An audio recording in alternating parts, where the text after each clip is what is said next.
All right, I am going to welcome everybody to our meeting tonight. The public is reminded that if they wish to speak in community comment, they need to complete a speaker form found at the table in the lobby and turn it in. During community comment, persons may speak to the board about topics relevant to the district. All community comment directed at non-agenda items and agenda items shall take place at the beginning of the meeting during the community comment section of the agenda. Please remember, you are making comments in a public meeting. Should you make comments that the subject of the comment considers to be inflammatory or libelous, you, as an individual, may be subject to legal action brought by the subject of your comments.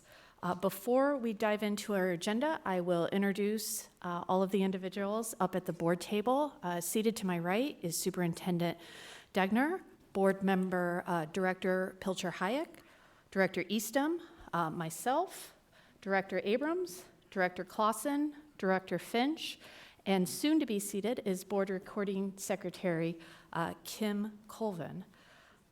First up on our agenda is our student representative update. And up first from City High is Mary Kate Pugh and Ari Collins.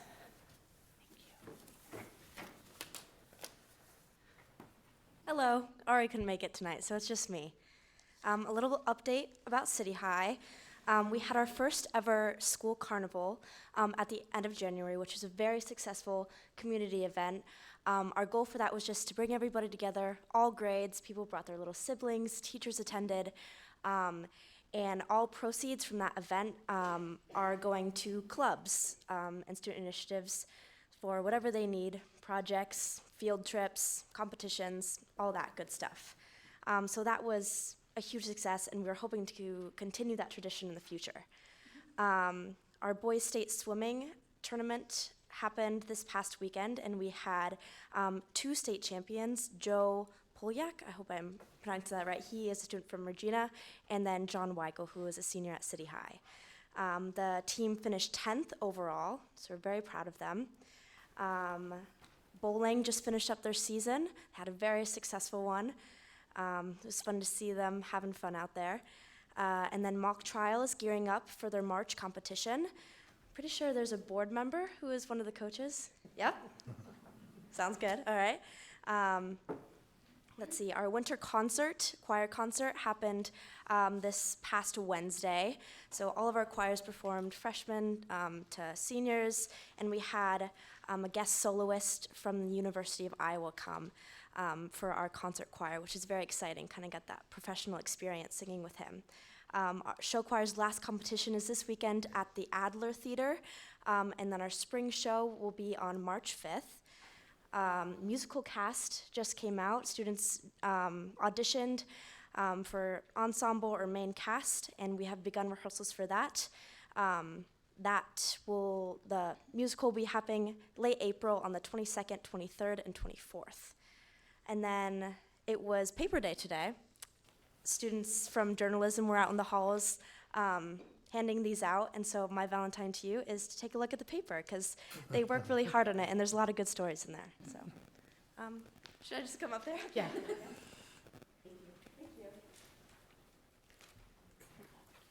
Thank you so much, Ms. Pugh. All right, next up from Liberty High, Lauren Vogt and Santiago Fajardo Casab.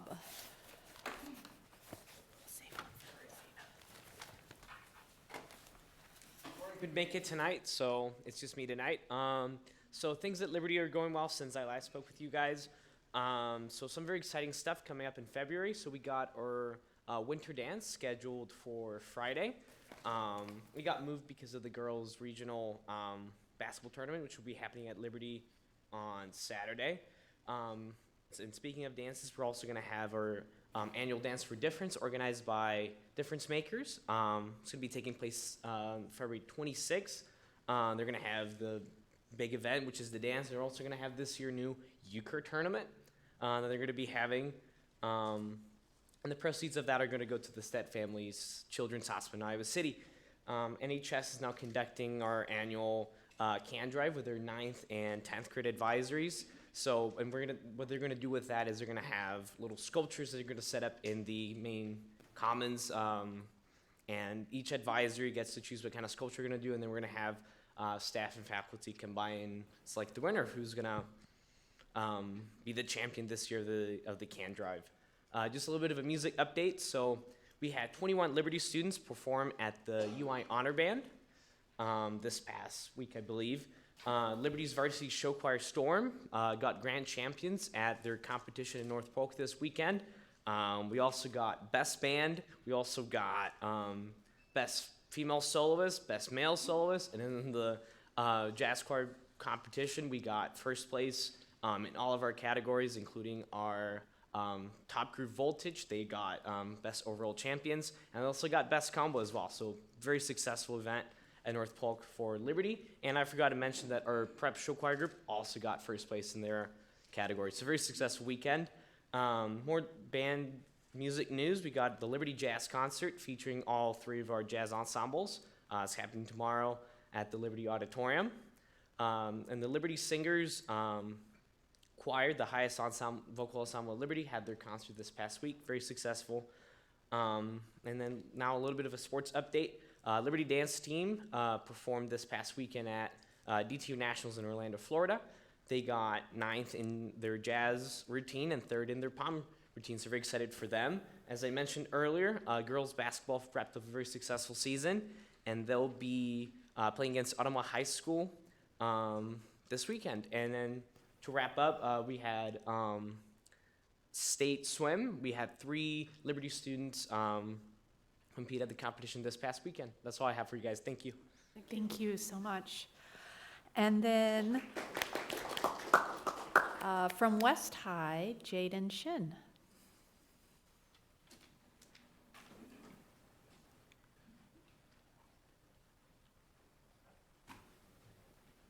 Hello, happy Valentine's Day.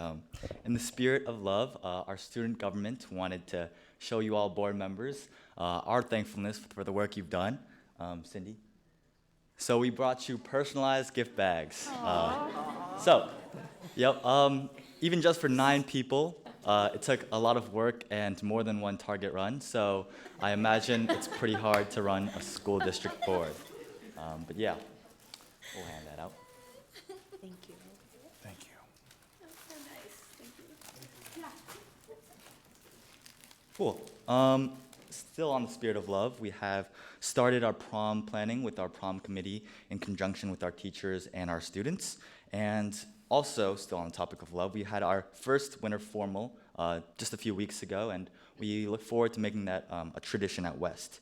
In terms of fine arts, our show choir had placed 3rd in the past competition, and they're really going at it week after week. Our debate tournament swept in our East Iowa districts, winning every single event. In our math department, we had 15 mathletes advanced to the AIME math competition, so that's the next qualifying round. And we had our Science Olympiad and JETS Engineering Club compete in their respective state tournaments this past week. In terms of our Hero of Troy Award that I go over every month, Ryan Lee, our student family advocate, has been noted to be a mentor, engage in problem solving with the students, and be re-encouraging throughout the halls. And lastly, we enjoyed music performances for MLK Day from Kevin Burt and founder of Humanize Your Hoodie, Andre Wright. Thank you. Thank you.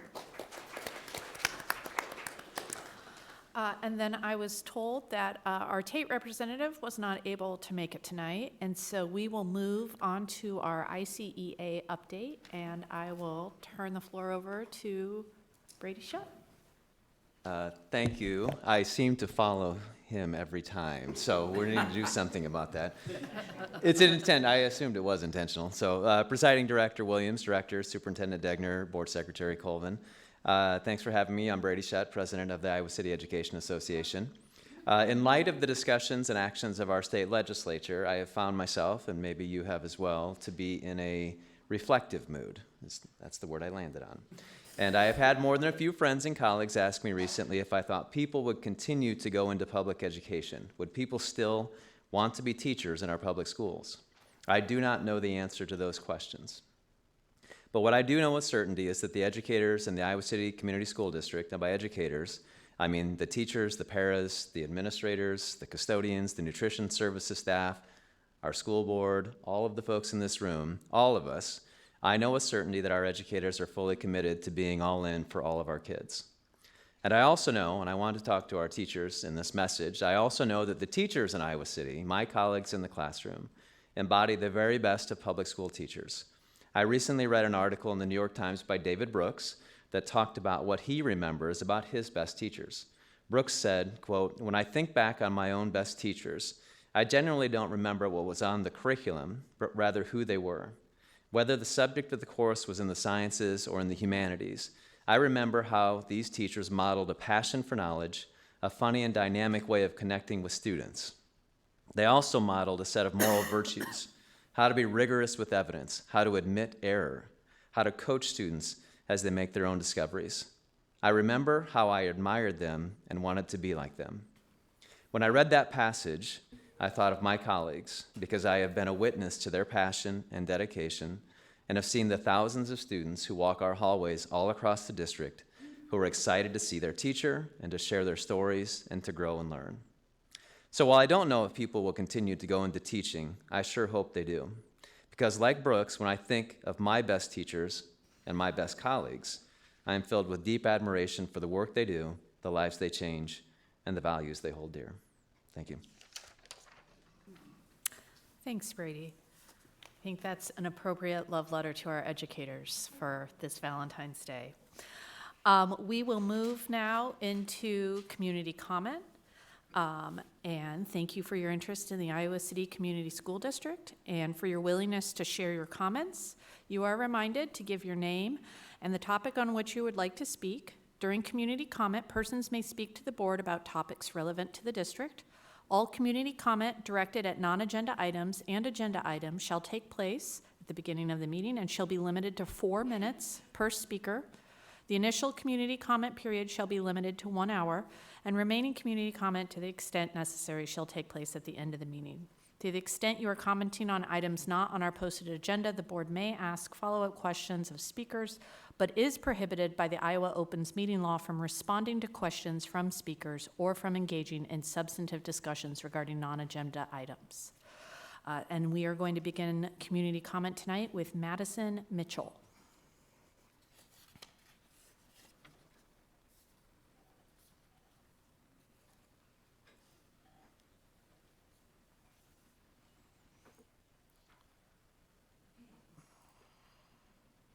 Hi, my name is Madison Mitchell, and I'm a high school sophomore through Iowa City's online learning program. Tonight, I will be talking about how we should keep the Iowa City's online learning program the way it should. One thing a lot of people may not know about me based on first glance is that I am neurodivergent. This means that I process things a little differently than other people would. For example, whenever I go out in public, I wear noise-canceling headphones. This tool helps block or muffle out one triggering factor known as sound. Another triggering factor is lights. When I say lights, I don't mean your typical overhead lights. I mean bright, overwhelming fluorescent lights. Lights and sound are just two of the triggering factors that I had to deal with at my old school district. I dealt with bullying, small classrooms, etc. Although my old school had a sensory room, it was often occupied by students who wanted to film videos for their TikTok accounts. This was incredibly disrespectful towards myself and many other students. When the COVID-19 pandemic came into play, my family and I turned to remote learning. The reason being is the fact that my mother and I are both high risk, meaning we both get sick very easily. One thing I really admire about the OLP is that I can do school from the safety of my own bedroom. I can control the lighting, the sound, and I can have my sensory tools out with put those toys away, or someone taking them without my permission. Although I'm not physically in a classroom, I am able to socialize like I would in an actual school. The OLP has helped me make real friends, and I hope our friendships will last a lifetime. I encourage you to do all you can to keep synchronous learning a solid part of the program. Asynchronous learning is incredibly hard for me considering my special needs. Hold on, give me 1 second.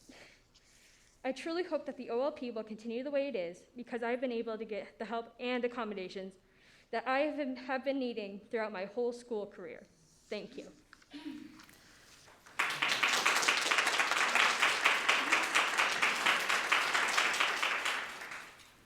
Next is Finn Jacobson.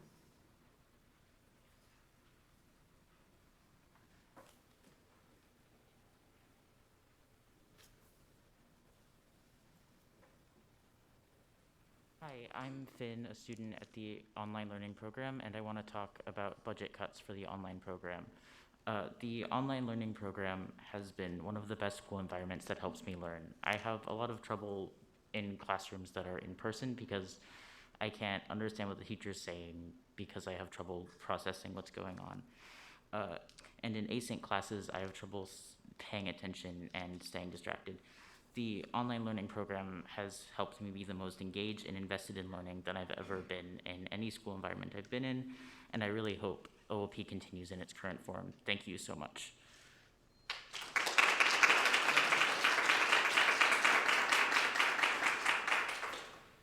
Next is Abby Abbott.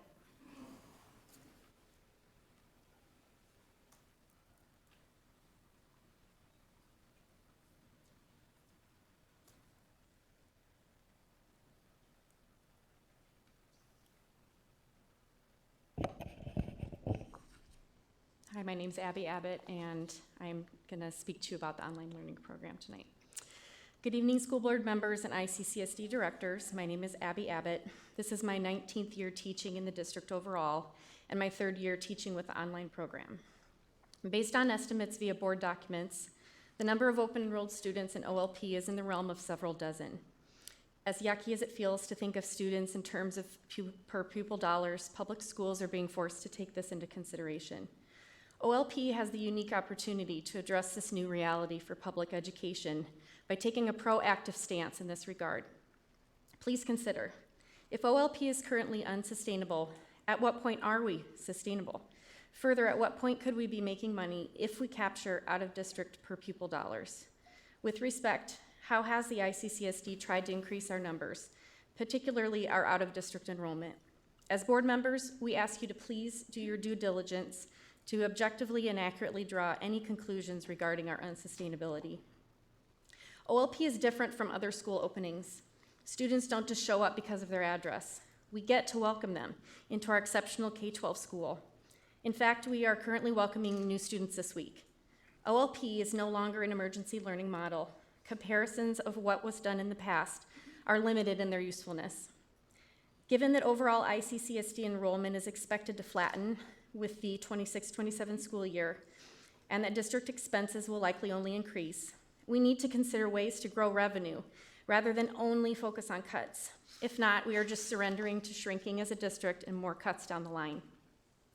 We can increase revenue while also continuing to deliver a high-quality education for which ICCSD is known. While we have to think about academic years 23-24 and 24-25, we must have an even longer range vision for the years thereafter. The current budget balancing initiative is only a 24-month program. We need this conversation and associated energy to be around growth and opportunity, not just slashing. We have a card to play with growing student enrollment, and it is OLP. There will be plenty of private schools willing to accept per pupil funding. OLP already has an infrastructure in place. The Board of Ed has approved 22 online schools, many with a synchronous live model in a very small way, but very few that match the robustness of OLP in its current format. That's what drew our families to us in the first place. Certainly, in the corridor, we are a unique and premier online program given the amount of teacher-student contact our students have in a given week. Please take the time to look at how many students we have from outside the district and across the state. Parents found us, even with a lack of marketing. Just think what we could do to enrollment if we were actually to promote OLP to its fullest capabilities. In closing, you as current board members will continually return to the headache of per pupil state funding, low state funding, and the constant carving out and attack on public education. Sadly, this will also be a challenge for future board members. Ultimately, this affects all stakeholders, and notably our vulnerable student population, both in person and online. We have a way to positively impact the district's general fund in the online program. You have more power now to affect the general fund's enrollment dollars than ever before, but you must act. The state wants to put parent choice at the forefront. Let's continue to give every K-12 family from the Missouri to the Mississippi the choice to be an online owl. Thank you. Thank you.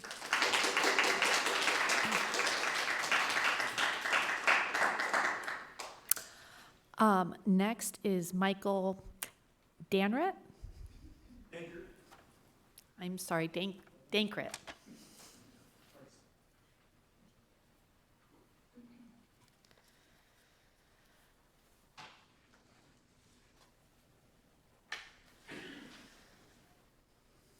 Hi, I'm Michael Dankert, and I teach special ed in the online learning program. And this is my second year doing that, and I've been teaching for 20 years, and this is the most challenging, rewarding experience I've had.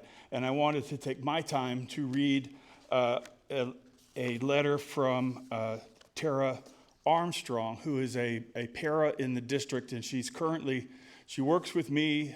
She's wonderful, amazing at working with these kids. And so I just want to read the letter that she wrote, so I want to use my time to talk about that. So being immunocompromised during chemo treatments, I cannot attend tonight's meeting. However, I would like to share how important keeping OLP is for staff like me who have worked for the district over 10 years and need OLP to continue to work safely and effectively from home, and to help our students who are also in similar situations regarding health. I have been so dedicated to OLP since 2020 that I have actually worked at times when able and safe to do so while getting my chemo infusions. This program helps me maintain a purpose in life, which is quite helpful when cancer often makes many of us question everything. This program allows access to students and staff with health conditions to work and participate in society in a safe way. This program exemplifies visibility for so many in our community who would otherwise not have the chance to safely participate. As a staff member with cancer who's needed a stem cell transplant and will be getting chemo indefinitely, this program has allowed me to still maintain my ability to do my job safely. OLP is the perfect accommodation for staff and students who aren't able to attend in person due to their disability status. Thank you very much. Thank you.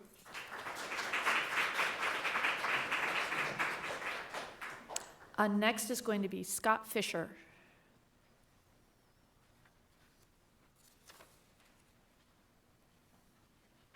Good evening, everyone. I'm going to pile on with the online learning program. So I am a parent of a student, and we are talking a little bit more about how transformative it's been as an experience for our child. Our son, since elementary school, has had a lot of challenges that he's dealt with, and through diagnosis as well as identified teacher challenges, we jumped into action to partner with administrators, teachers, doctors, everything we possibly could to do the best we could to give him a leg up and the efforts to make him successful. And regardless of what we did in person at the time, in those times, he faced academic performance declining. He struggled with everything from socialization to causing challenges in class that took up valuable teacher time. And more importantly, really started to be victimized. He was beaten to the ground 3 times. He was bullied. He was isolated. And really his confidence was shot, and he really didn't feel like he belonged anywhere. And that's a really hard thing for a parent to get through. And you think about in elementary school, you've got junior high, you've got high school, you've got to somehow figure out how to get him through. And even beyond that, potentially, and get to a life he can lead. And you know, when the global pandemic hit, you guys did something amazing. You created a program that protected our students, regardless of what that protection needed. And our son was one of the things that saw a new beginning that came out of this. And it was so good, we let him stay online. Even when the pandemic was over, he could go back to school. Our daughter went back, he stayed online. It was that good of a program. And through fostering a lot of relationships with teachers, He was able to really get in there and start finding new things and new experiences that he loved. He found music. He found choir. And he was able to grow and start building confidence. He went from D's and F's to a straight A student. And he's taking difficult classes. And from there, what we really found out of this, and what we're trying to get across tonight, is that we finally found the square hole for our square peg. And what we want you to know is when we send him to West High School and the OLP in a true hybrid format, he goes to West every single day, twice a day, 5-minute passing periods for band and choir because he has the confidence to go there. And he's found his people there. And he's in the OLP for the rest of his classes. But add one thing onto it, because he would have had to give up choir, he decided to take Edgenuity for algebra. So he is a tri-hybrid, if you will, student. And you know what? He's killing it. He's still a straight A student. He's making friends. He's found his people. He's now in an extracurricular activity in show choir crew. That just got third, by the way. Someone said, good job. So what I want to tell you about is, with the uncertain future, we know you have a tough decision to make. I don't I don't envy you with the decisions you have to make with this budget. But what we're asking you is to understand that we can't send our son back full-time to school in person. It's just not an option. And we don't want to take that step back. We're asking you for options. Asynchronous, he does it, and he does okay in it, but if we send him to full asynchronous, it's just not going to be working for him. And then we're going to have to look at potentially leaving the district to look for an outside program. And then we can't send him to West for what he loves, which is band and choir. So all we're asking you tonight is that there's a lot of families across the state in the same situation, facing the same things. So please keep this program. Give us options. We'll find a way to make it work. Thank you. Thank you.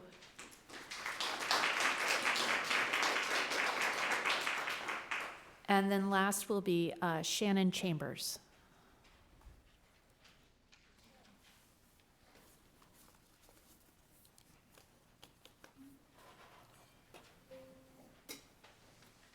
Okay, well, I'm not as prepared as they were because I didn't know I was going to have to talk in front of anybody. So, am I ready to go? Okay, this is in regards to Tessa being enrolled here. She started originally in Mid-Prairie, and then we transferred because we had moved. She went to Waco. We had no problems at all in those school districts. Then we moved because of a domestic situation with myself to Columbus Junction, which was the worst decision I've ever made for her. First year went okay. There's a letter. I don't know if you guys got it from him. He sent it. Everything was fine. And then me and my ex completely split. And that's when everything went downhill. We are in the process of doing behavioral stuff at school, getting her on meds, going to counseling, all of that. And then something just transpired with her and these two kids. They went into this thing, put super glue on some stuff, and all of a sudden, two of them, one of the kids wasn't even enrolled there, was getting expelled. I don't know how you expel a kid that doesn't even go to school there. Tessa was getting expelled, and the other kid, nothing. First, it went from the 10 days to these kids are all getting expelled except for the other girl, which she was involved in it too. So I don't know how any of this is even working. But besides that point, I should have honestly started her here, but we moved out of the district. I mean, we've had, what would you say, 5 generations that came through the school, myself included. Yeah, I graduated from City High. She's done with her probation. The principal actually was the one that recommended me to pull her before even getting a chance to even fight it in front of the board. I never even did. I went there. We signed the contract saying that I pulled her. She's not expelled. I don't know if you guys have seen that yet or not either. I mean, I don't know. I got notes here. I can't even see them. Let's see. I don't know. That might be all of it. There's the letter from the counselor, and I mean, honestly, she just needs a new start.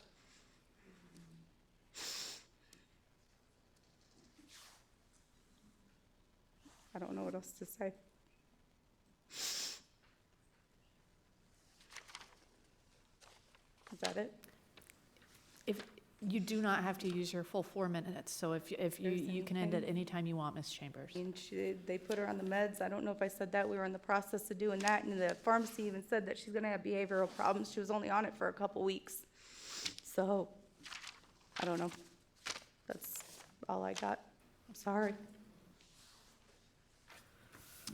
Ms. Chambers did give me an email to share with you right before the meeting, so if you haven't checked your email since the start of it, it is on there.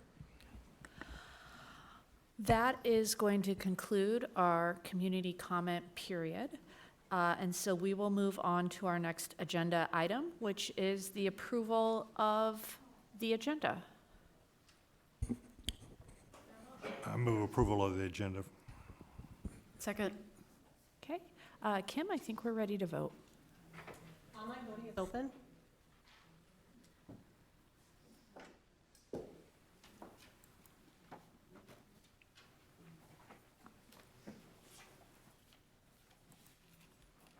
All votes have been cast and the motion carries with all directors voting in favor.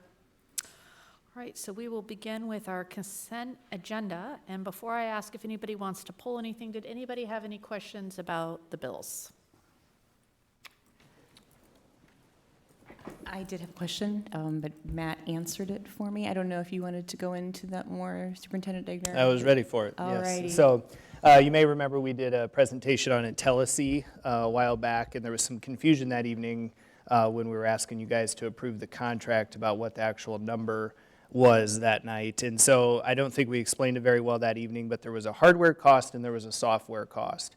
And so since the contract's been approved, there's a hardware cost of $19,899, and there was two options for software, one a 1-year subscription at $23,900 and a 3-year option at $68,300, which is actually discounted because it's a longer subscription. So the district went ahead with the $68,000 option plus the $19,000 for the hardware. So that roughly brings the contract around to the $94,000. And so as Director Finch was reviewing the bills, that number seemed to jump out because I think we paid a 40% deposit quickly after that meeting, and then the rest of it had come due now. And so that's the background to that. There was a hardware cost and then a software fee that goes with that. So just wanted to give the perspective on that we all had a similar understanding of what happened, because I know that question wasn't answered really cleanly that evening. Thanks for explaining that. Appreciate it. Any other questions from directors about the bills? All right, was there anything from consent that anybody wanted to pull? All right, then I think that I would entertain a motion. I move approval of the consent agenda. Second. Kim, we are ready to vote. Online voting is open.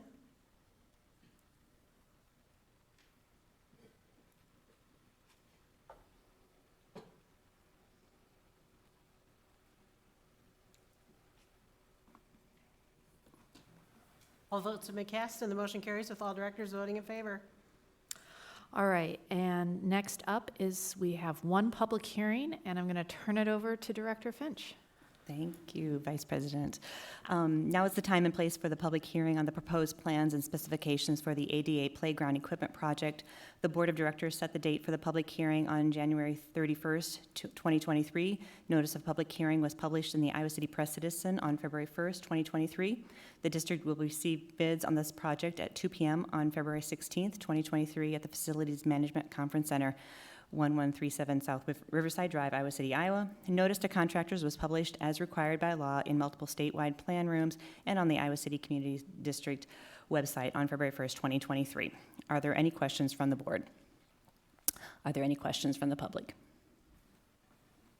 All right, we are going to close that public hearing and then move into our policy review, which is the 500 series. And I think this is our second read. I will turn it back over to you. Thank you. We reviewed this at the last P&G meeting and again at the last board meeting, and there really were no substantive changes. I don't know if anybody has any questions. Does anybody have any questions or any discussion? All right. Thank you. That takes us to our presentations, and our first one is about the BOLD leadership team, and I will turn it over to you, Superintendent Degner. Yeah, I'd like to introduce Dr. Carlos Grant and his team. If you guys don't mind coming up to the podium, we'll get your presentation pulled up here and let you guys further introduce yourselves. But well, maybe I'm gonna have to paste this into the browser here before I keep talking. But you guys had approved a contract for these gentlemen to mentor some of our principals in the district. You see Principal Fitton in the back. I don't think Tunisia's here, is she? No, but so they've been mentoring Principal Fitton and Tunisia May at Liberty High School. And so we were super excited to have these guys in the district. I got to spend some time with them the last time they were here. I think we have a lot of potential about ability to work together moving forward, but we wanted to just give them a minute to talk about their work, some of the things they're seeing in Iowa City, and to give you a chance to ask them any questions that you might want. So Carlos, we kind of wanted to get him back here in February so we didn't forget about what that Iowa weather was like. He was in Cedar Rapids for a period of time, and we thought he might be enjoying it too, a little too comfortable out there, and teasing him because they had some problems, I think, in O'Hare last night, you said, right? So, yeah. So, all right, welcome. Yep. Appreciate it. Good evening, everyone.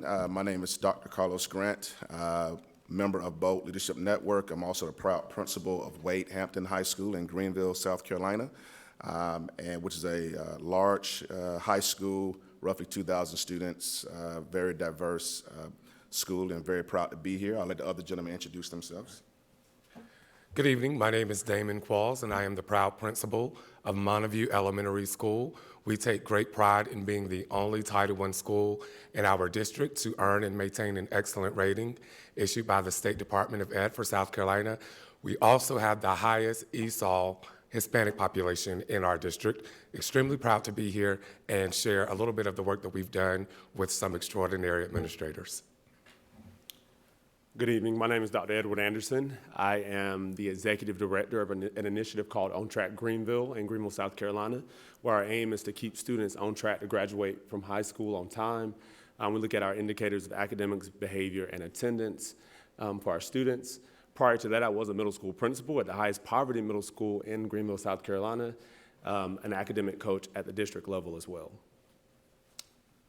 Good evening. My name is Pharrell Thomas. I have over 20 years of experience in education. I am the proud principal of Gray Court Owens School. I live in Greenville, South Carolina, but I work in a small rural school district in Lawrence, South Carolina, where I have a combination school of K through 8 school with rural students in the county. So we're going to make sure we do this properly here. So we just hit this button here, Matt. Yeah, this doesn't work. The sophisticated arrow here. Yeah. There you go. Very good. Very good. Got it. So once again, thank you for having us tonight, Board of Directors. We want to give you an update about the work we've been doing here in Iowa City Schools. First and foremost, this induction program is a 2-year kind of focus where we're looking at combining principal expertise and helping up-and-coming new leaders in districts really find their footing and offer really good onboarding processes for them. Like I said, this 2-year process, we really are very intentional about the onboarding and transitioning for them going into their first year and then what their second year looks like. We've outlined specific goals for this type of success. One, we want to get very, very clear and very specific about the Iowa leadership standards that we know about. We want to make sure principals have these very good best practices that are evidence-based, that are tried and true. They're working with actual practicing principals right now. We want to create a safe space for them to be able to think about authentic thoughts and to be able to share the frustrations and the joys of being a principal all in a safe space that really offers that type of mentorship. And that last part is very clear, that mentorship, having that one-on-one engagement throughout the year with someone who understands the role is a very key component. Those goals are very clear for us, and we have a way of measuring those goals to see what success looks like for us. In that onboarding, prior to the first start of a year for principals, a lot of things have to get done, a lot of transitional type of things for them. And so we're going to be very intentional about making it clear about certain timelines and dates and, what do your first 45 days look like? What's your next 90 days look like? What is your mid-year, your end of year looking like? Part of that onboarding part of your year. And then transitioning into your year 2 of understanding really big systems approaches to change agents within your building. Identifying what those important cultural things need to take place beyond understanding your district policies, but how does it influence and trickle down to what's most meaningful for your staff and for your students. The mentorship that we mentioned before is very, very key. Having the ability for them to shoot ideas off of a practicing principal, to be able to pick up a phone and to text, and to have monthly meetings and in-person opportunities like we're doing today. And we spent time in the building with Tanisha and with Kim Fitton are just priceless experiences for a new principal. It's priceless experience for a veteran principal, but certainly for an induction principal as well. This program that we've developed is really intentional to make sure we develop a cohort of individuals that can be able to share in that safe space with each other on an ongoing basis.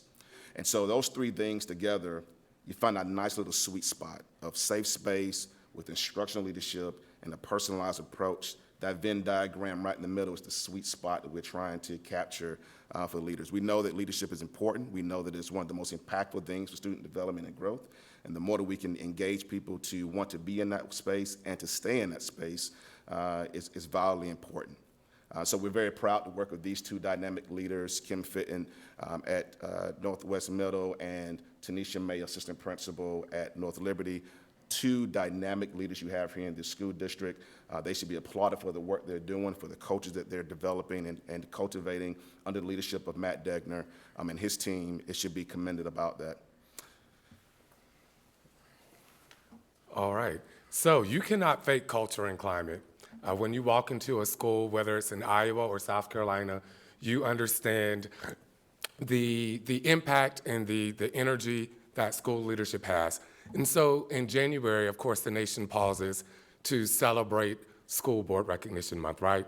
Well, it's February, and we're going to continue that celebration and applaud you all, because what we've seen in these two schools during our time visiting, if we could take that and duplicate it across the country, we would be in a much, much better place. We said as soon as we had the opportunity to visit in October, if there were a bold school of distinction, if we could identify components which makes a bold school, each of these schools has them, whether it is the murals that you see walking down the hallway as you enter the building, whether it is the intentionality around using the mascot and creating acronyms that students and staff refer to celebrate and acknowledge diversity, whether it is an intentional focus in diversifying literature, be it in the school's library or in classroom libraries.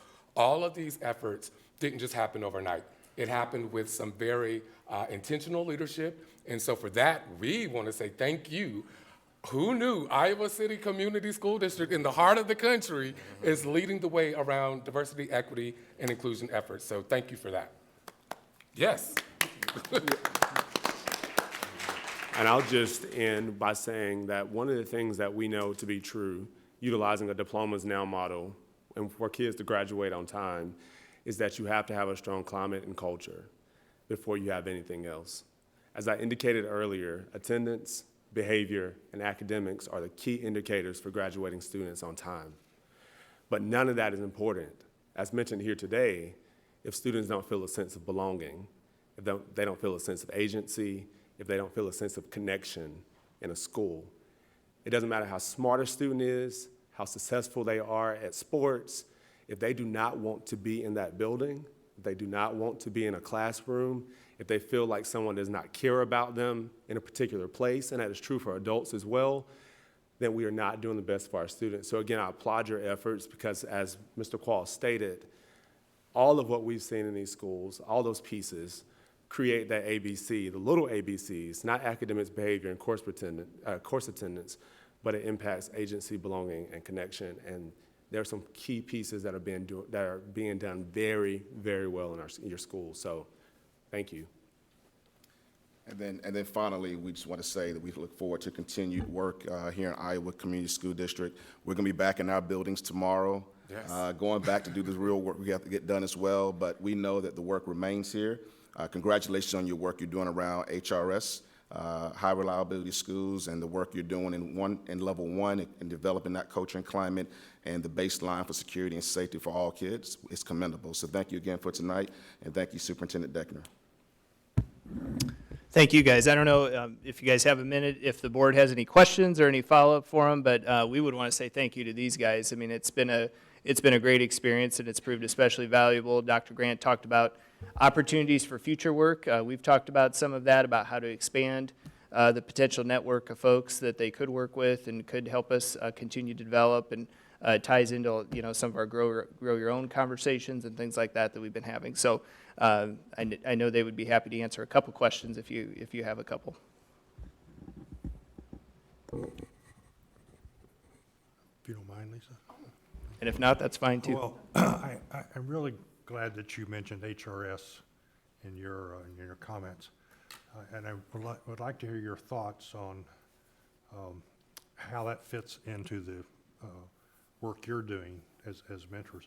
And also, 2 years ago or 3 years ago, we completed a portrait of a graduate exercise here, and which we produced some very persuasive and interesting and inspiring concepts that we need to try to carry forth into our educational efforts.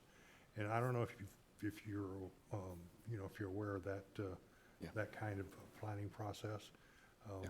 But if you are, I'd love to hear your thoughts on that. Your focus, your intentionality and focus around HRS is in the right place. Particularly starting with 1.1 in the HRS model, because you have to have a foundation. It's a clear intentionality, at least is what we see in our experiences, that you can't even begin to talk about engagement in classrooms and high-level curriculum and academic discussion and student engagement until you have the basics in place. Having good structures that are about consistency and language and expectations are the models that you need to aspire to. And so the work you're doing with that is highly important. We know you're moving from HRS 1.1 to 1.4 right now, working in academic discussion area and putting in good structures for collaboration, particularly around your PLC models. And so your focus is, in our opinion, our professional opinion, is in the right space. Thanks very much.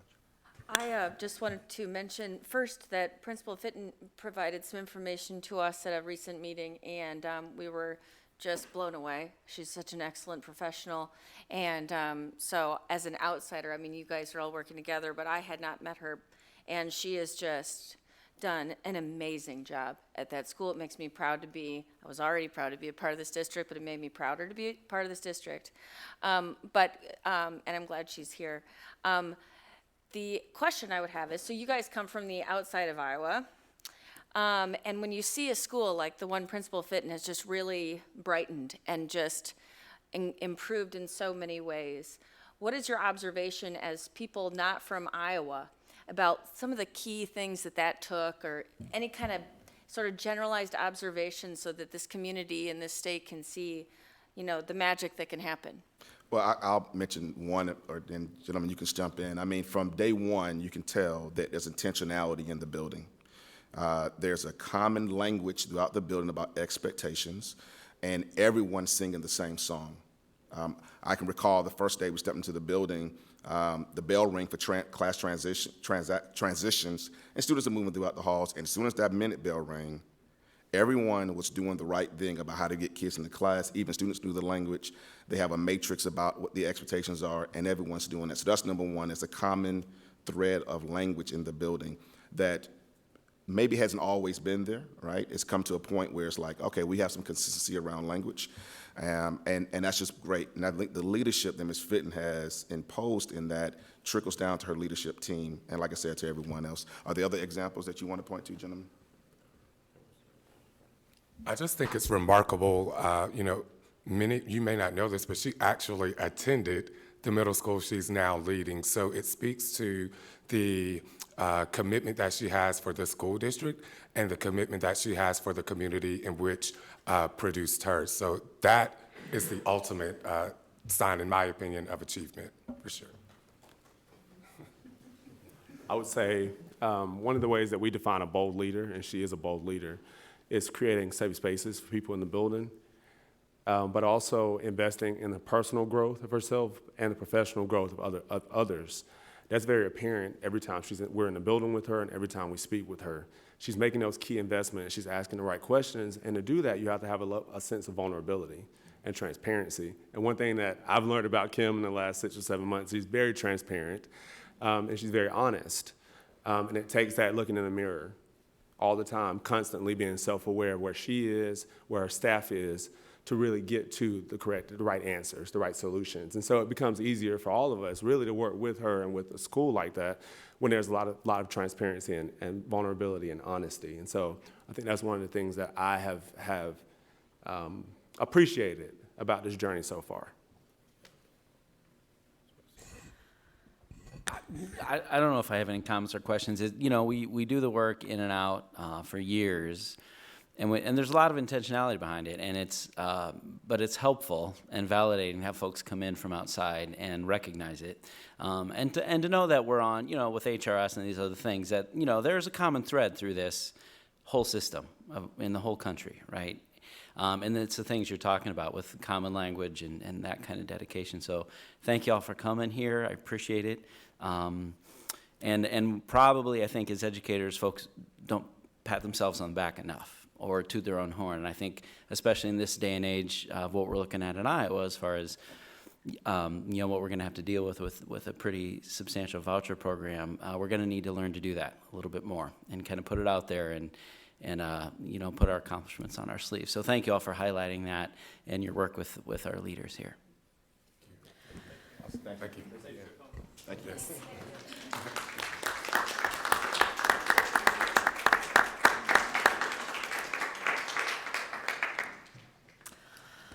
All right, and then that will take us to our presentation regarding the Tyler Building, and I'll turn it again over to you, Superintendent Degner. Sure, so I'll welcome up now Dr. Trace Pickering. He's going to talk to you guys a little bit about, you've also approved a contract with him to do some community engagement here this spring. And one of our commenters touched on it at the beginning of the meeting, and Director Clausen almost gave us a natural segue here. But one of the things we are going to have to do is continue to be competitive in new environment. And so for us, that looks at how do we create new innovative learning experience for our students. We know the conversation we just had in the work session about budget reductions, but from our perspective, and I think we're aligned in that fact, that we can't take our foot off the gas. We have to continue to look for new and different ways for our students to be engaged and learn, and I think that's what they're expecting from us. That's what our families are expecting from us. And so I'm excited for Trace to get out and talk to some groups in the community so that as we look at what the future programming in the Tyler Building does host or what it does look like, that we're able to deliver on that commitment to our students and to our families. So he's just going to kind of outline a little bit of what we have planned here for the next few months so that you guys understand that. I'm sure you'll be pulled into some of those conversations. But with that, I'll introduce Trace. Hey, thanks, Matt. Good evening. It's a pleasure to be with you tonight. As Matt said, you have great opportunities with the Tyler Building, and there's other opportunities about with the voucher system as to how do we provide choice within public schools. And so I think I commend you for wanting to look at that and move that work forward. Also, as mentioned earlier, the Portrait of a Graduate. And so as I was looking at your Portrait of a Graduate and thinking about the Tyler Building, Matt and I had conversations about there's a lot of possibilities, right, around STEM, around CTE, around innovative approaches to learning that we can explore. But we can't do any of that until we spend time in the community talking to key groups, community leaders, skilled labor, entrepreneurs, educators, board members, and find out what is it, what kind of experiences do you want for the children of Iowa City, what kind of opportunities do you want to provide them, and then we can take that information and bring a report back to you to say, here are some options, and then you can do the tough work of figuring out what you want to fund and how you're going to fund it and those kind of things. So over the next few months, with Matt and his team's help, we'll be identifying those focus groups and conducting these meetings and really helping them look at that Portrait of a Graduate. What does that mean as an adult? If I'm going to enter the workforce as an adult, what does that skill set of the Portrait of a Graduate really look like, and what kind of experiences would we need to provide students so that they could exit high school with that full set of skills, not only in their traditional classrooms, but in other ways that might suit some students better. Short and sweet, if you have any questions. Another piece that Trace and I have talked a little bit about is doing some visits places, and I don't think we have to go super far to do that. When you look at Des Moines Central Campus, Sioux City has a different learning experience for their students. Waterloo, we've heard about their career center. So I think there's some models too that we can learn from. Cedar Rapids, where Trace has spent some time, is opening a magnet high school there. And so there's some good local experiences for us to kind of see what's out there and also build off of without, traveling across the country to do that. And so that will also most likely be an element of some of this learning as well. And those can be done in some day trip type formats. I'm really excited to hear about the focus groups with the employers, because I reflect back on project of a portrait of a graduate, and it's enlist, educate, and employ. And we may think what makes somebody employable, but we're probably wrong. So I think that those focus groups are going to be really helpful, at least for me, to hear if you're going to be an employable adult when you graduate, what are the fields that are available? What do they need to know? What can we do to help kids be successful right here in Iowa City? Right. Yeah, I think that's a critical element is, one, engaging in that conversation and then helping get their commitment to, we're going to do these different things. We need your support to make it happen, because a big part of all of this now, especially here in Iowa, is so many kids that we find don't even know what the opportunities are in the corridor here. And they think there's like 4 jobs, instead of 4,000. And so engaging our community in those conversations and helping us figure out how do we give students a lot of experiences to understand all the amazing possibilities that exist right here in the corridor. I liked the driving force being, this is just going to make us all the more competitive in the state. We want to be the best, and we have to, as Superintendent Degner said, keep our foot on the gas. I really think we need to do that. So we connect the dots between what they're learning in this space, in these spaces, which is what you're working on, to employment, which is what Director Williams said. I think it's very important. The dots need to be pretty easy to connect, both for the kids and the parents, so that they know, hey, our kid could take that class. Our kid should take that class. So I'm really excited about it. It's just one more way that we're going to distinguish ourselves in the state.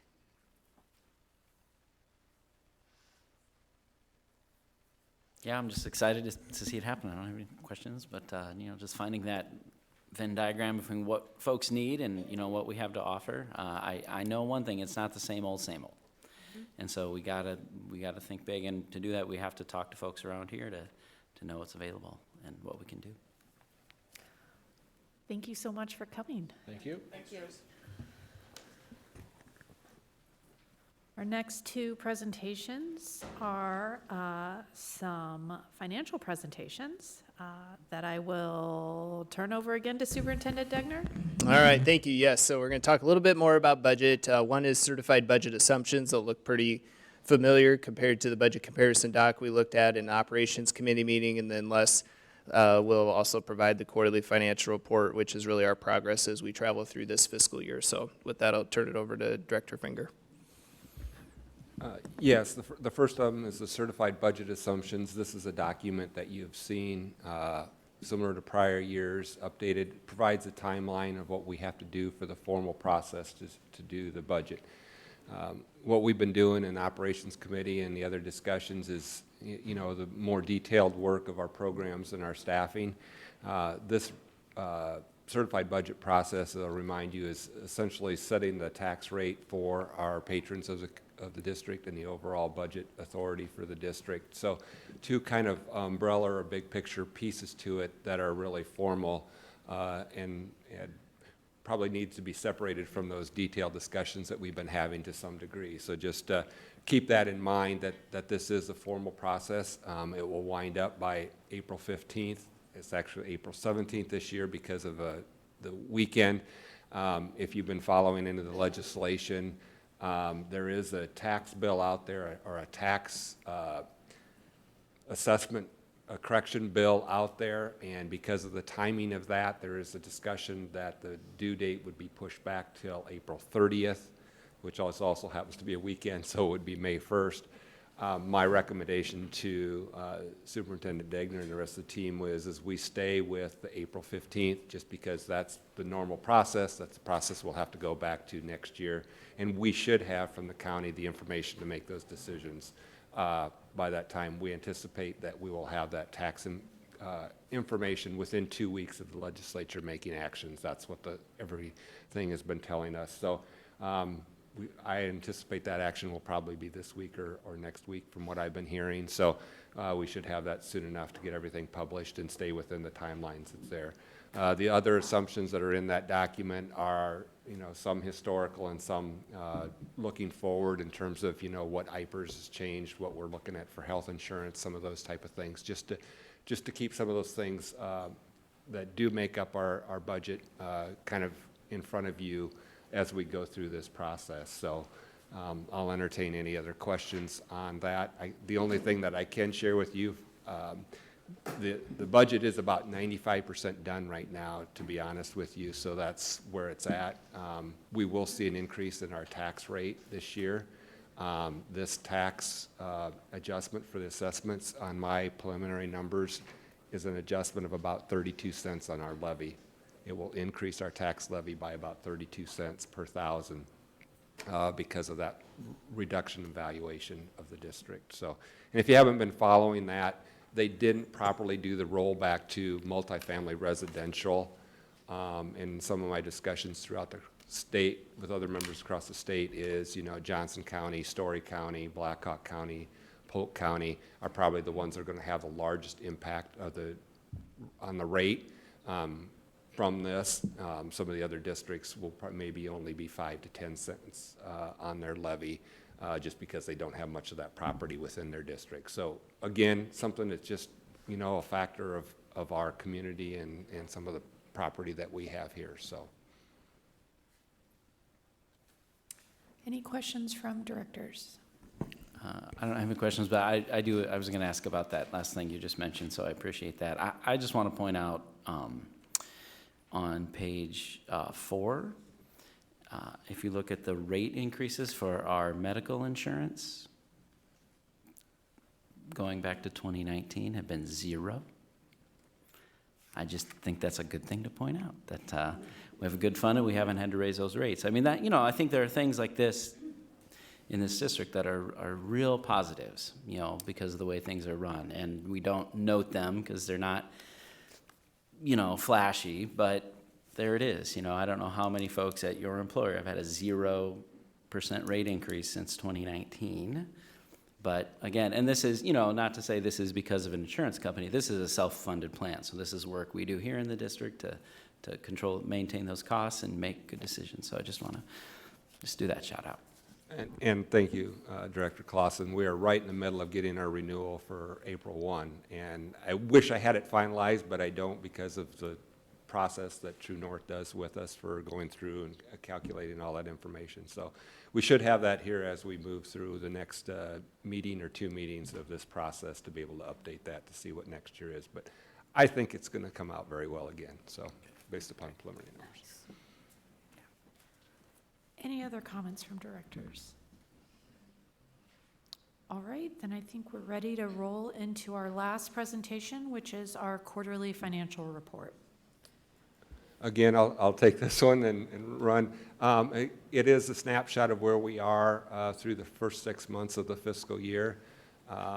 There are some real timing differences. Just to refresh your memory, we pay teachers that start in September and go through August, and so there's only a third of the teacher salaries presented in the budget at this point. They're fully, we budgeted for all of them, but they're paid only a third of them so far, and so same way with a lot of our paras and building secretaries are on that same pay cycle. So there'll be some things that you'll say, well, why aren't we 50% on some things? It's because of that, the nature of the beast of when we pay some of those things.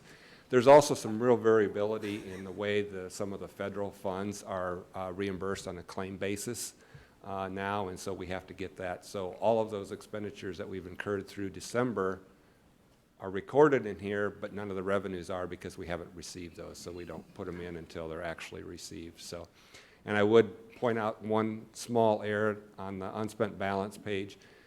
All of the amounts are based upon the 3% SSA in going forward, which will match, which you saw earlier tonight, but the column for 2024 at the heading still says 1.5%. So apologies for that omission of that change, but the dollar amounts are corrected to reflect that. But they don't reflect that middle school number that Matt presented tonight. That's the only thing that is new or different from there, so. Any questions from directors? All right, thank you, Les. 2 great presentations, no questions. That's going to bring us then to our discussion item, which is public comment at board meeting. And we've got the 2 policy attachments attached to that. I think I'll turn it over to Superintendent Degner to start off our discussion. Sure. So I believe the 2 attachments I'm just confirming are your board policy around public participation in board meetings. We do read the statement like Vice President Williams read before the meeting. You also received a legal opinion on your email that we didn't attach here due to attorney-client privilege. But I think my only advice or recommendation based on what we see in that opinion versus where our statement is now is maybe the language around speakers who make comments are responsible for their statements and may be subject to legal action for when they are threatening or defamatory in nature. I think that would be an important addition to our statement at the beginning. I mean, I think a lot of the other, and you may have a different take that maybe I'm missing something, but I think a lot of the other tenets of what's advised are housed in our current statement, but that may be one thing that the board would want to consider adding just to make sure speakers are aware of that before they come to the microphone. And we'd be happy to propose some language back at a following meeting if that's what you would like us to do. Do we want to run it through P&G, or is this something that we just want to do from the board table? I don't know that that's necessary. I think Director Pilcher-Hayek is the one that wanted to review this, so I guess I would defer to what she feels about that. I don't think we need to review it. I just want to know what people's thoughts are about it. I do agree with Superintendent Degner's addition. I think it is important for the public to understand that they are liable for their own statements in the ways stated. Did anyone else have any other additions or questions about it? I would like to say that I would really like a public comment policy that clearly protects students in the district from things that are said during the comment period that are harmful, that are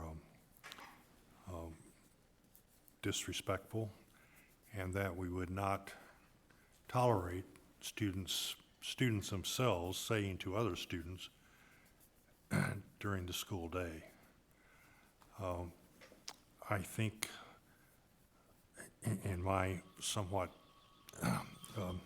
overly generous ideas about what the legal system allows in terms of free speech or freedom of speech, I think we could put language together that's taken from our student conduct section, our policy 503.1, that would notify commenters that there are some things that you can't, that we're not going to allow you to get into.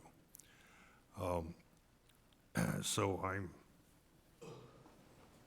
I would be happy to work with the P&G committee to make suggestions if that's acceptable, or proceed in some other way if there's agreement from you all about putting together a policy that to me gives more notice to our students that we want to not have situations that put them in harm's way at this table. I mean, we certainly can put it on the agenda for next month if that's what you would like. Well, it would depend upon, I think, on if there's agreement among us to try to do something like this. I guess I would say, I would imagine that what we're allowed to restrict in this format is different than what we're allowed to restrict in our school building. I would just imagine that the law would have something to say about that. And I would rather than have that whole discussion at the board table, I'd rather start at P&G because, I think we have a lot more leeway. And frankly, legally, students have fewer rights to their free speech than adults at a public meeting of elected officials. So I would just want to, I hear what you're saying, and I very much agree with the spirit. I don't know that the courts would agree that we could restrict someone in a way. Now, what we say or how we say it, to say what we want could be one thing. I think when we get down to enforcement of things and what we can strictly allow and not allow, I just think there's probably, again, why we have a legal opinion, and I welcome that discussion. I would just want to certainly have that in P&G or at a work session with the full board where we can kind of dig into that a little bit, because we can make a statement from here about what we expect, and then maybe that doesn't necessarily restrict from what they might say. And so I just think we should be mindful that even if we want something, legally we may not be allowed to require it. And we may not have an enforcement mechanism to do that if somebody crosses the line. And because for me, and I guess I do this in my classroom, if I want to draw a line in the sand, I need to know what's going to happen if the line is crossed. And it needs to be something. It can't be like, well, or if it isn't anything, we need to say that. We need to say we would expect decorum, manners, politeness, respect, all of those things that may not have a legal standing to say you cannot say this at a public meeting of elected officials. So I would just want to talk about that in probably a work session where we can be more informal and just hammer out some language. Yeah, it's good comments. I'm encouraged by the actions the Iowa City Council have taken fairly recently to curtail or to manage, I guess would be a better word, comments at council sessions, and by essentially denying speakers the right to make comments for some period of time, depending upon their what they said. So, and I also have a little bit more confidence in judges that to be to recognize, when adults are talking about youth, they are they should be a little bit more circumspect, perhaps, when they're talking about everyone, all youth. I think Director Clausen did a nice job of talking about probably the two-pronged argument of this, about what you would, I think, continue to hear from legal counsel about what you can actually restrict versus what you can try to talk to people about teaching expectations, how we'd like to see people behave, and then actually what's not allowable. And I think that follows some of the opinion that you were able to probably read. And so I think that's where some conversation about our existing policy and any adjustments we want to do would be good for some further dialogue in a P&G meeting. So we'd definitely be prepared to do that and have some suggestions in place too. Any further discussion? All right. We have 2 action items on the agenda. The first is back to that 500 series policy. Talked about it earlier tonight, and I've talked about it a couple of other times in different forums. Does anybody have any comments that they would like to add, or is there a motion? I move that we approve the 500 series policies. Second. All right, Kim, we're ready to vote. Online voting is open.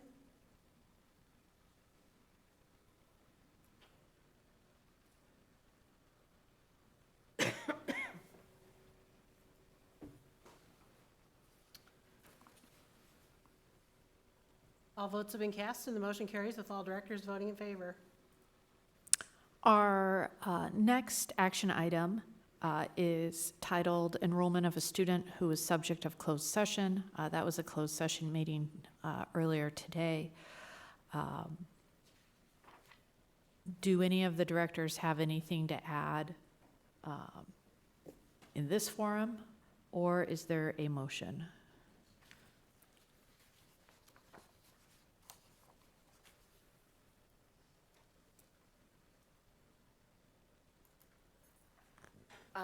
We had a good closed session on this matter, and we are informed of the guiding, I'm going to say rules.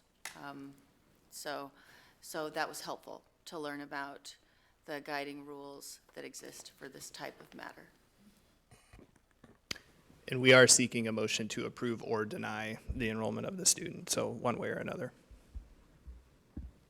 And as the chair, I can't make the motion, so.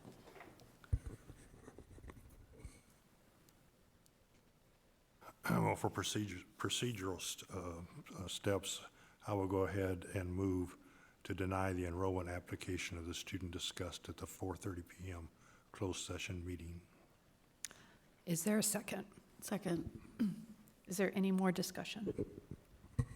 Then Kim, we are ready to vote. Online voting is open.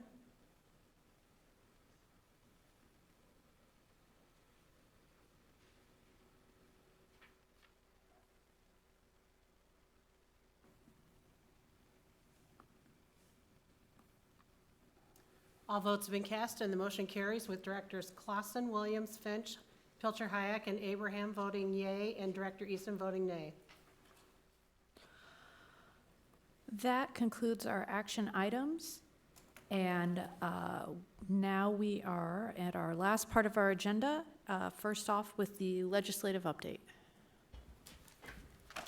Anything new that you want to cover in this, Superintendent Deckner? Yeah, there's probably a lot that we could go on for an hour with the legislative update. I think a couple things just for the board's information. I've continued to try to forward you the report out we get from the Urban Ed Network at the end of the week. That usually comes in a video format that's super helpful, and then also a written report, but the written report's been super lengthy.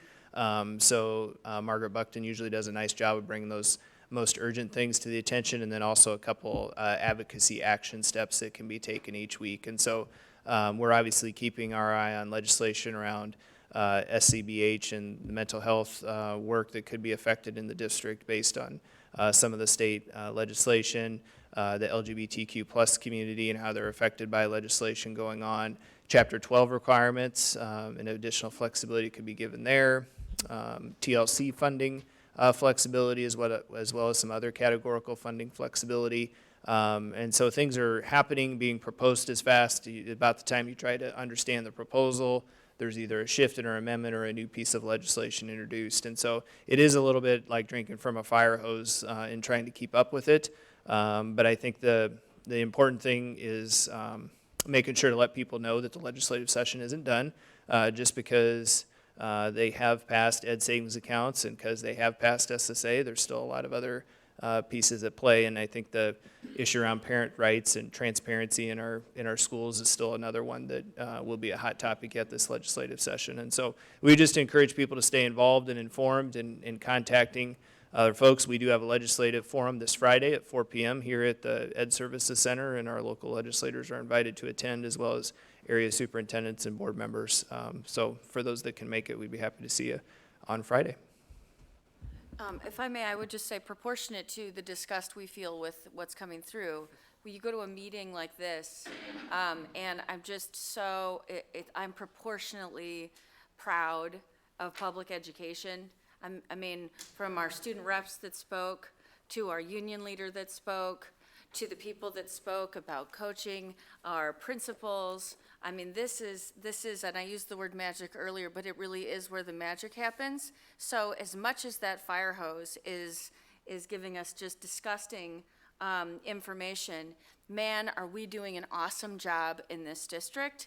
And some of the things they said, the BOLD group said, common thread of language. These are the things they noticed in our district, having a common thread of language, strong leadership teams in our buildings, creating safe spaces. When you think about this anti-LGBTQ garbage, we create safe spaces here because we believe that everyone has a right to an education, and we nail it. And I'm so proud of our teachers for doing it every day, and this admin team for believing it. They gave props to a board, which is very nice, but a couple of us are pretty new. And it didn't just take the last board either, It took years of boards believing in that, in equity and in the rights of every single child. So it's not us that deserve the applause, it's this community that deserves that applause because we do believe in it. And so again, proportionate to that garbage is this place where people really do care about all the different students and educating everybody. Thanks for making that point. You know, and it brings this to mind, because when you dig through the garbage, it's not based on anything factual. It's based on things people heard, feelings they have.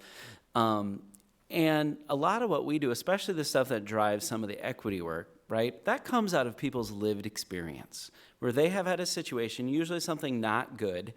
They've had a negative experience, whether that's bullying or just being ostracized, and they've brought it not just to the attention of the board, but through their educators, and that's real. That's lived experience. And so that's where we're going to have to deal with garbage, and we're going to have to figure out how to do that. But I know at the end of the day, and you know, starting with Brady talking about the educators, it is the people in front of kids every day who are going to do right by all those kids as best we can. And when we learn how to do better, then we do better, right? And that is what I believe in. And that is what why I serve, why I decide to give up this time, because I do believe in that. And that is powerful, and that is going to continue to be real. Legislatures can change, laws can change, but we're going to figure out how to educate every single kid and make them feel like they belong. And I say, if you don't feel like you belong somewhere else, then you belong in the Iowa City Community School District, and we're here for you.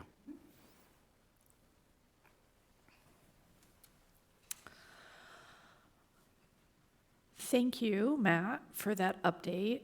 Let's move on then to our director liaison report. Looks like it's been a busy month. Would any of the directors like to comment on any of their activities? I would just comment that the Latinos for Education met last night, and they're working on having a month dedicated to Hispanic Heritage, which is September, for the Hispanic population. We're going to try to get that going in Hills and possibly Twain, but they're organizing a committee to work on that. And then they're also working on how to help students and families transition into a school district in a different culture than they're used to. So they're really doing some hard work in that group. Great. It's really good to hear that, Margo. I would like to give a shout out to Lisa and Matt, who made really good presentations to the Black Voices Project meeting last night about the preschool activities that we're working on, as well as the mentoring program, the BOLD program. So thank both of you for appearing there and making a really informative and, as Maka has been saying, a presentation that shows that we're different in this district. Thanks, Charlie. Anybody else? All right, well then let's move on to, last but not least, agenda setting. We've got 3 meetings set for the 28th. I do believe that we are not going to have our education meeting on the 21st. Is that correct? So Correct. we can remove that from the calendar, and then what we've got instead are agendas for February 28th.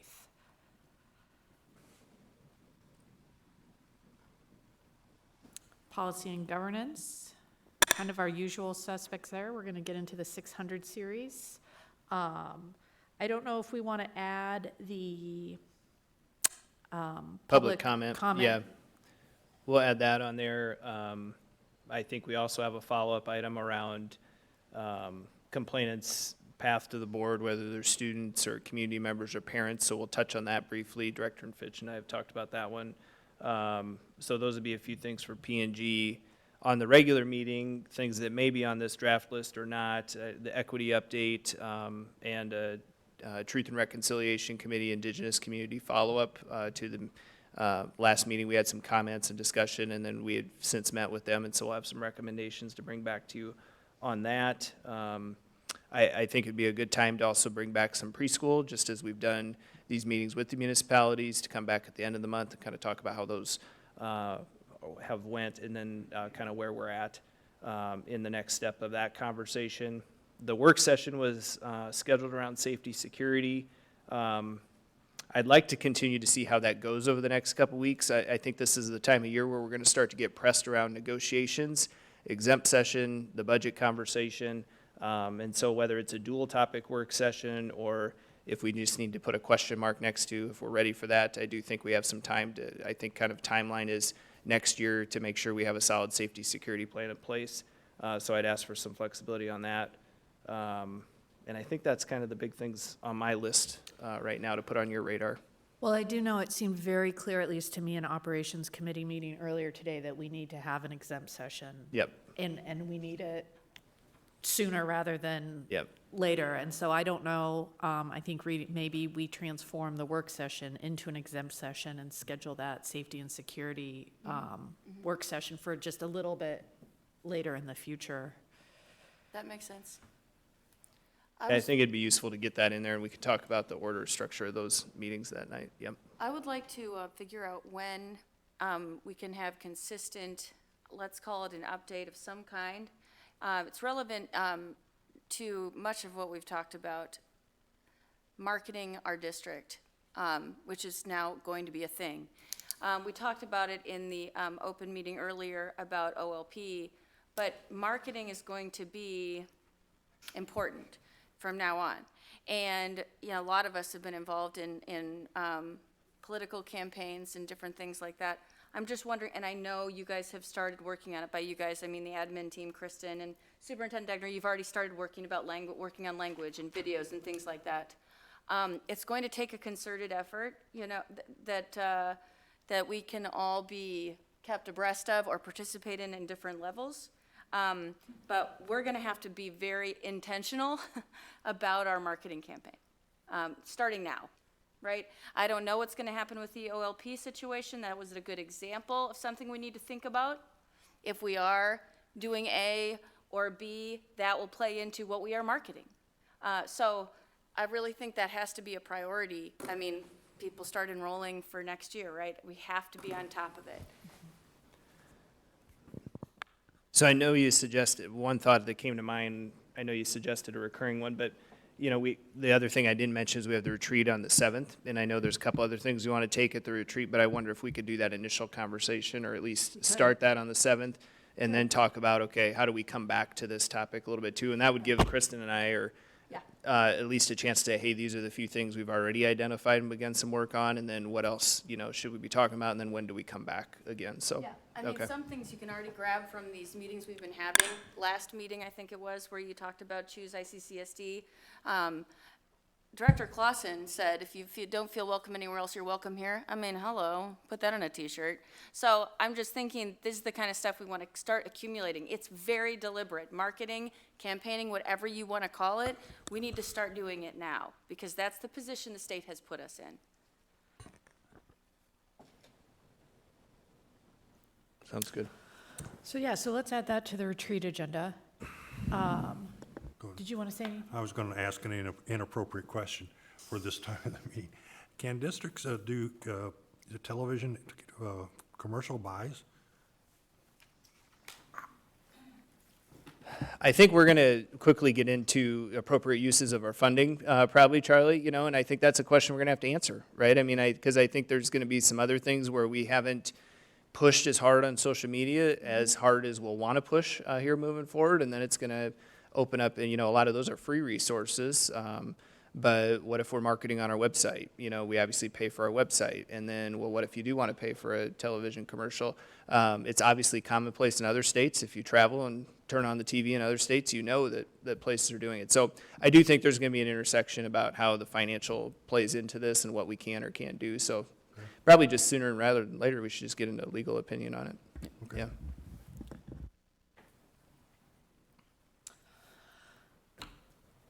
Anything else that directors would like to see at an upcoming meeting? All right, well, then we have reached the end of this meeting, so I would entertain a motion. But it's not even 8 o'clock. Well, that's because I run efficient meetings, Director Clausen. Move we adjourn. Second. All in favor? Aye. Yeah.